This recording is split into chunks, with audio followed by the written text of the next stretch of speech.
Men, what I'm about to share with you will shock you, because the violence you fear the least is the one that destroys you the most.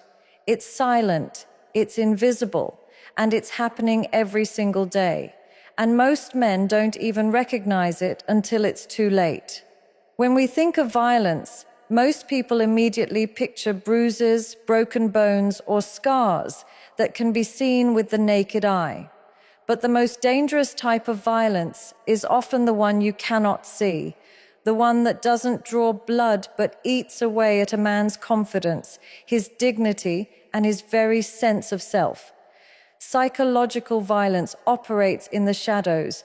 It doesn't shout, it whispers. It doesn't strike, it manipulates.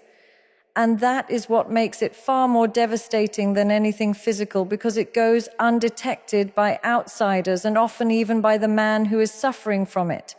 It creates an invisible prison where the victim doubts his own worth, his decisions, and his sanity, all while the aggressor continues to smile and act as if nothing is wrong. Psychological violence is powerful because it doesn't just attack the body, it directly invades the mind. And once someone has access to your mind, once they control your thoughts and emotions, they control everything else about you. Imagine a man who starts questioning every decision he makes, not because it's wrong, but because he's constantly told that he's incompetent, careless, or not enough. Over time, his spirit shrinks.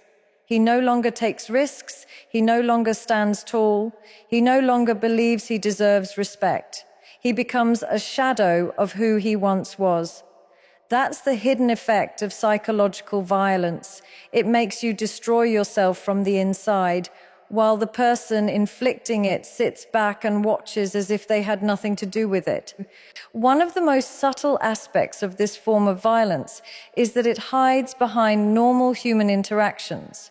Words that may seem harmless on the surface can be laced with poison when repeated consistently over time. A sarcastic remark, a dismissive laugh, a belittling comment, none of these leave marks on the skin, but they leave deep cuts in the heart. A man who constantly hears that he is too weak, not man enough, or a failure begins to absorb those words until they shape his entire identity. And the irony is that he often doesn't even realize he is being broken down piece by piece.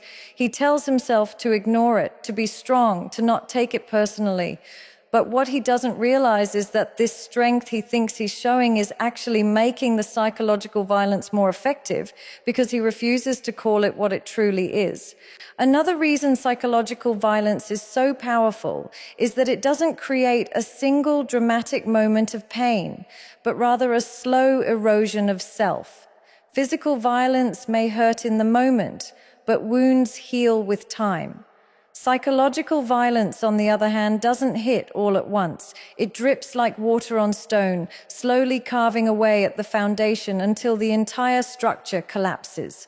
It's a constant cycle of being criticized, ignored, manipulated, or guilt-tripped until a man feels completely trapped. This kind of violence is not only damaging in the present, but creates scars that follow him into every relationship, every interaction, and every decision he makes in the future. And what makes it even more dangerous is the fact that society rarely acknowledges it. If a man says he's been hit, there is immediate sympathy. But if he says he's being emotionally manipulated, mocked, or controlled, people dismiss it as weakness. They tell him to man up, as if the pain in his heart and mind is less real than pain in his body. This silence around psychological violence gives it more power, because men are left to suffer alone, doubting themselves, and often believing that they are the problem instead of recognizing that they are the victims of an invisible but destructive weapon. Manipulation is one of the sharpest tools in the arsenal of psychological violence. It doesn't appear violent on the surface, but it is a silent weapon designed to control, to bend, and to break. Unlike an open confrontation where you can recognize an attack, manipulation hides in the disguise of love, care, or reason. It makes a man feel that he is making his own choices, when in reality, his choices are being engineered by someone else. This form of violence is not loud or chaotic. It is subtle, quiet, and strategic, which is why it often goes unnoticed until the man is deeply entangled in a web of guilt and self-blame. The manipulator doesn't push directly. Instead, they plant seeds of doubt, twist facts, and frame situations in a way that benefits them while leaving the man powerless to defend himself. Guilt tripping is one of the most common tactics of manipulation. It works by exploiting a man's sense of responsibility and his natural desire to protect and provide. Every time he tries to assert his independence or set a boundary, he is made to feel guilty for it. He hears phrases like, "After everything I've done for you, this is how you treat me," or "If you really loved me, you wouldn't do this." Such words are carefully crafted to trigger shame and obligation, to make him feel like he owes something that he doesn't. Over time, guilt tripping doesn't just affect his decisions, it rewires his entire value system. He begins to believe that his happiness is selfish, that his boundaries are unfair, and that his voice is less important than hers. This internalized guilt becomes a leash that keeps him from ever truly standing up for himself. The most dangerous part of manipulation is that it often looks like love. A man might believe she is guiding him, supporting him, or protecting him, when in reality she is pulling strings behind the scenes to maintain control. For example, when a woman uses tears or emotional breakdowns not as an honest expression of pain, but as a calculated move to stop him from doing something she doesn't want, she is manipulating.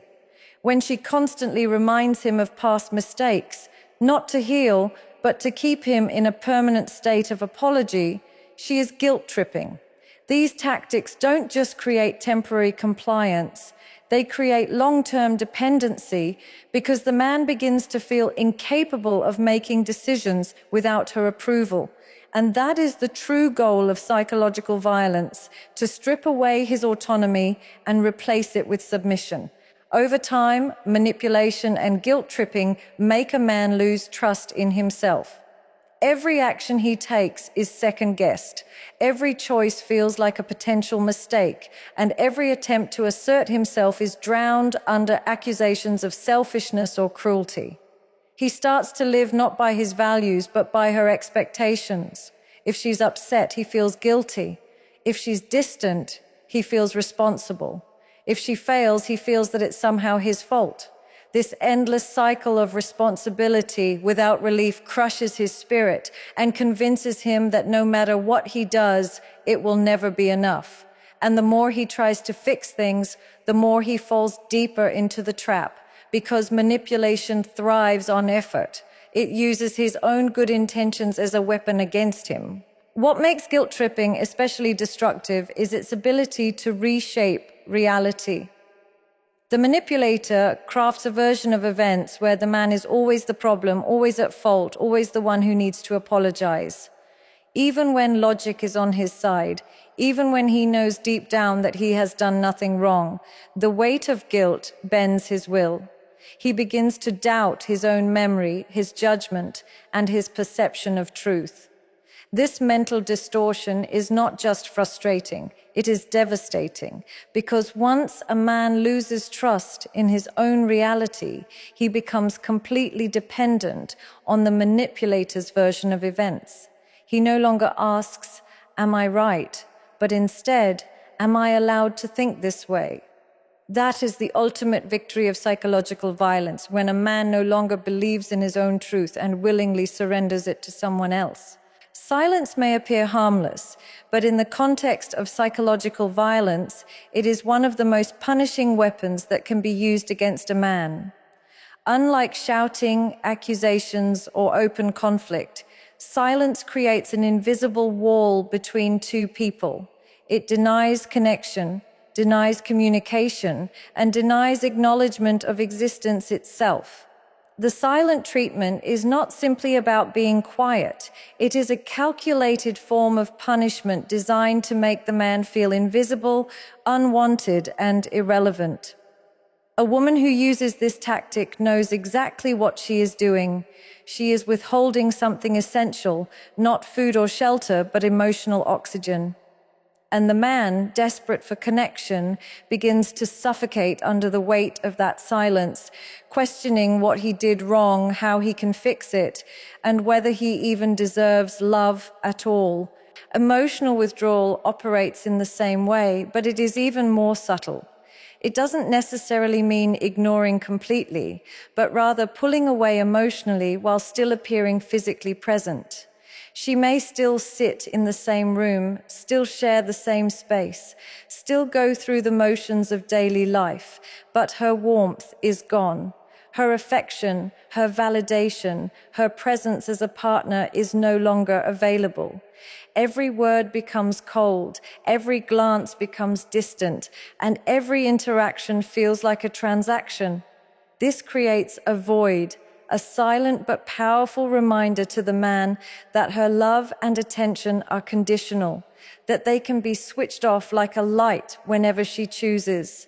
And that realization can break him more than any angry outburst ever could. The silent treatment and emotional withdrawal are powerful because they attack one of a man's deepest needs, the need for respect and acknowledgement. Every man, no matter how strong or independent, longs for connection, for his presence to matter to someone. When that is deliberately withheld, it creates a wound that cannot be seen but is deeply felt. Days of silence turn into weeks of tension, and the man begins to feel like he is walking on eggshells, constantly trying to guess the right words or actions that will end the punishment. Instead of feeling like a partner in the relationship, he feels like a prisoner, always trying to earn back basic recognition.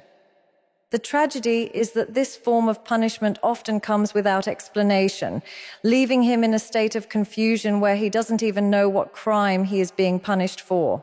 What makes this tactic especially dangerous is the psychological conditioning it creates. Over time, the man learns that the only way to avoid the silent treatment is to comply, to agree, to suppress his own needs and desires. He is trained, almost like a child, to believe that conflict will result in emotional starvation. So he begins to erase himself just to keep the peace. His opinions grow quieter, his boundaries disappear, and his individuality fades away, all because he cannot bear the unbearable weight of silence. This is not just about avoiding arguments, it is about conditioning a man to abandon himself in order to maintain harmony. A harmony that is fake and entirely dependent on her control. The most destructive part of emotional withdrawal is that it creates insecurity in the man's very sense of worth. He starts to wonder if he is lovable at all, if his presence matters to anyone, or if he is destined to always be on the outside looking in. He may even find himself apologizing for things he didn't do, compromising on values he should never compromise on, and accepting blame just to win back a small piece of attention. This constant chase for affection becomes exhausting, yet he cannot stop because the silence is unbearable. And in that desperation, he hands over more and more of his power until he has nothing left but a hollow shell of himself. Character assassination is one of the most destructive forms of psychological violence because it attacks the very core of a man's identity. Unlike physical harm, which fades with time, tearing down someone's character leaves wounds that can follow him for years, even decades. It's not about criticizing an action or pointing out a mistake. It's about attacking who he is at his core. It's the constant reminders that he is not good enough, not man enough, or not capable, repeated so often that the words begin to echo inside his head long after they've been spoken. These attacks may be subtle at first, masked as jokes, sarcasm, or honest feedback. But when delivered consistently, they become a weapon that destroys his confidence, his self-image, and eventually his will to stand tall. The most painful aspect of character assassination is that it often comes from someone close, someone he trusts, someone whose opinion matters to him. When a stranger insults you, you can brush it off. But when it's a partner, someone you've let into your most vulnerable spaces, the damage cuts deeper. She doesn't just criticize what you do. She plants seeds of doubt about who you are. She questions your intelligence, mocks your ambitions, compares you to other men, or highlights your failures in front of others. Each time, she chips away at your dignity until you begin to internalize those labels. A man who hears constantly that he is lazy, irresponsible, or weak eventually begins to believe it, no matter how false it may be. And once a man believes these lies, he starts to live them, fulfilling the very prophecy that was forced upon him. Character assassination doesn't always come in the form of direct insults. Sometimes it shows up as backhanded compliments or subtle comparisons. Statements like, "You'll never be as successful as him," or "Why can't you be more like so-and-so?" may seem harmless, but over time they create a toxic belief that he will never measure up. Even in moments of success, the acknowledgement is withheld. Instead of celebrating his victories, they are minimized, ignored, or twisted into shortcomings. If he earns more, it's still not enough. If he achieves something, it's brushed aside as luck. If he tries to better himself, the effort is mocked as desperate. No matter what he does, he is framed as less.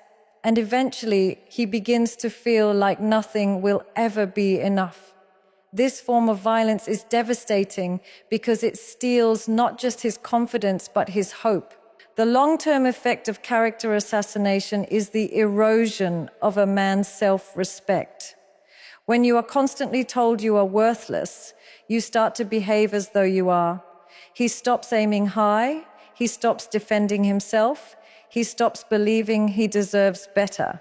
He may stay in toxic situations longer than he should, simply because he no longer believes he has the strength or the value to walk away. This kind of damage is not visible to the world, but it shows up in his posture, in his voice, in the way he carries himself.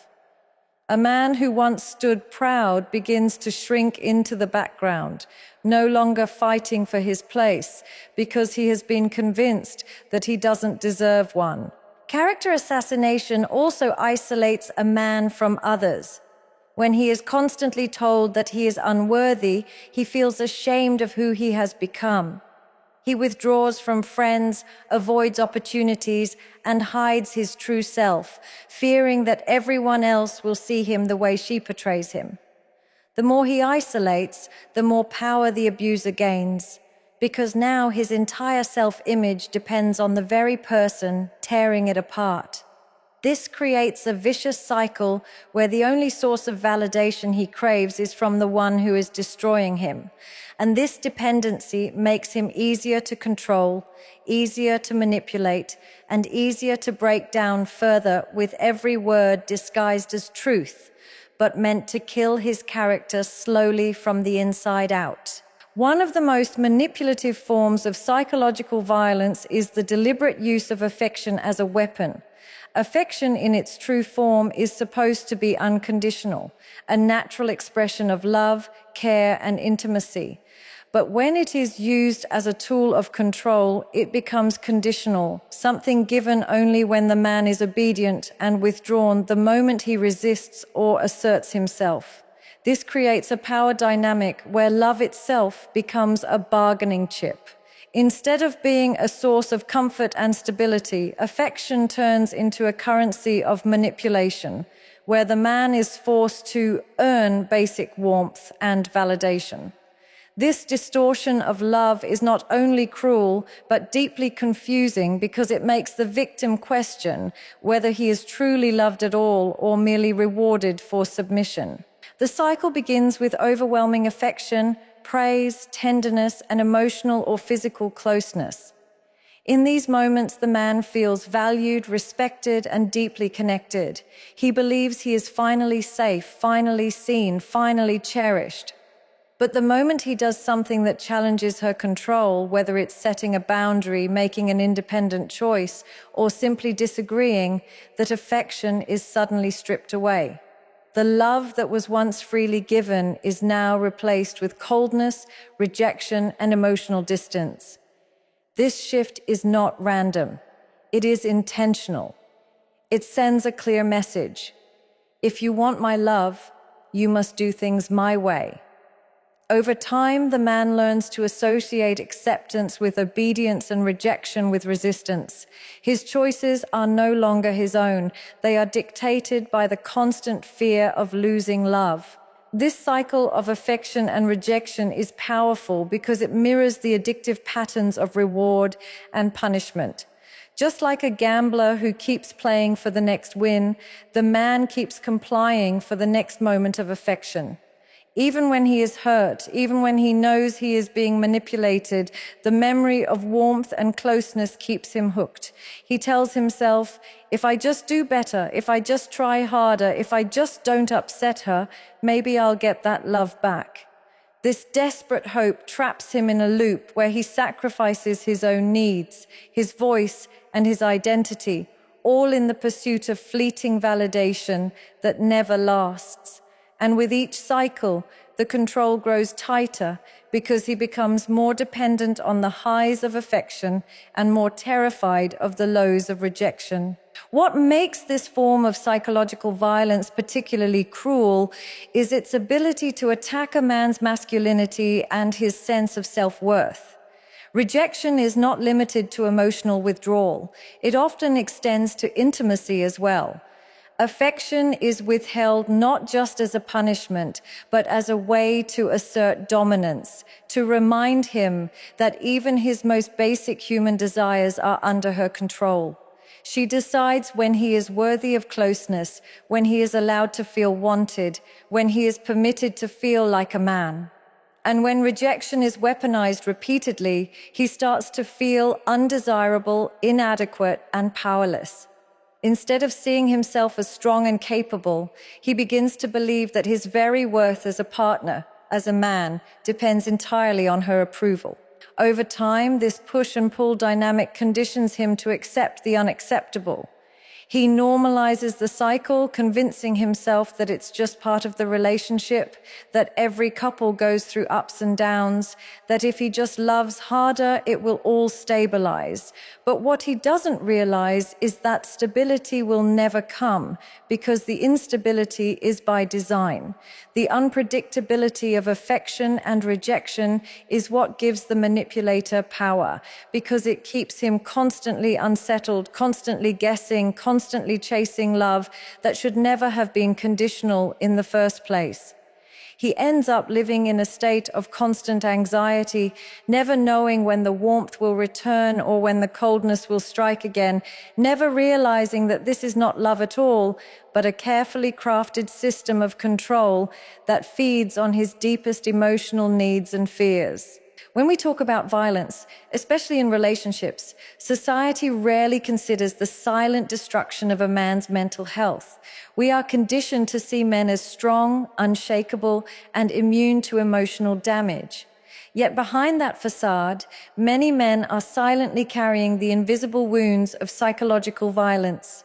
Unlike physical abuse, which leaves visible scars, the cost here is internal, locked inside his mind, eating away at him every single day. The constant manipulation, belittling, rejection, and emotional games erode not just his confidence, but his very sense of reality. Over time, he no longer knows who he is, what he stands for, or whether he even deserves respect. The toll this takes on his mental health is devastating because it is both unseen and unacknowledged, leaving him to fight a war within himself with no weapons, no allies, and no recognition. The hidden cost begins with self-doubt. A man exposed to constant psychological attacks starts questioning his own judgment, his memory, and even his sanity. When he is told repeatedly that he is wrong, that he misunderstood, that he is overreacting, he begins to second-guess his instincts. This erosion of self-trust is one of the most dangerous outcomes because once a man loses faith in his own mind, he becomes vulnerable to complete control. He can no longer stand firm in his truth because he doesn't even know what truth feels like anymore. This state of constant self-questioning creates deep anxiety where he feels nervous, restless, and on edge, even in the absence of conflict. His body lives in fight or flight mode, as if bracing for the next emotional blow, and this constant tension slowly breaks him down from the inside. Depression is another cost that men silently endure. When psychological violence convinces a man that he is worthless, unlovable, or incapable, those lies eventually become his reality. He withdraws from the world, not because he wants to, but because he is ashamed of who he believes he has become. His hobbies lose their joy, his ambitions lose their fire, and his relationships outside the toxic dynamics start to fade. Depression doesn't arrive all at once. It creeps in slowly, like a fog settling over his life, until every day feels heavy and meaningless. What makes it even more painful is that men are rarely allowed to express this pain. If he speaks about it, society calls him weak. If he hides it, the suffering consumes him silently. Either way, he is trapped in a cycle where he cannot heal, because acknowledging the wound itself feels like a crime. The damage also shows up in the form of emotional numbness. After enduring long periods of psychological violence, a man's mind often learns to protect itself by shutting down emotionally. He stops feeling joy, stops feeling sadness, stops feeling much of anything at all. On the surface, this numbness may look like strength, like he has finally stopped caring, but in reality, it is a sign of deep inner collapse. He has been hurt so often that his psyche no longer risks openness, because to feel is to be vulnerable, and vulnerability has been punished again and again. This emotional shutdown doesn't just affect the toxic relationship, it bleeds into every other area of his life. He struggles to connect with his children, with his friends, with new opportunities, because part of him has gone silent inside, buried under layers of unprocessed pain. Perhaps the heaviest hidden cost is the generational ripple it creates. A man whose mental health has been destroyed by psychological violence often carries those scars into future relationships and into his role as a father. His children grow up watching him doubt himself, watching him shrink, watching him suffer quietly, and without realizing it, they absorb those patterns. Some sons grow up repeating the same cycle, believing that to be a man means to endure silently. Some daughters grow up learning that psychological control is normal, that love comes with manipulation, that silence is a punishment. The cost to his mental health, therefore, does not end with him. It extends into the future, shaping lives and families long after the original wounds were inflicted, and all of it remains hidden because society refuses to see a man's broken mind as a real wound, refuses to acknowledge that psychological violence against men is just as damaging, just as life-altering, and just as destructive as any physical blow he could ever endure. Men, remember this. Psychological violence leaves no bruises, but it breaks you from within. If you don't protect your mind, you'll lose yourself before you even realize it. Guard your dignity, guard your peace, and never let anyone make you forget your worth.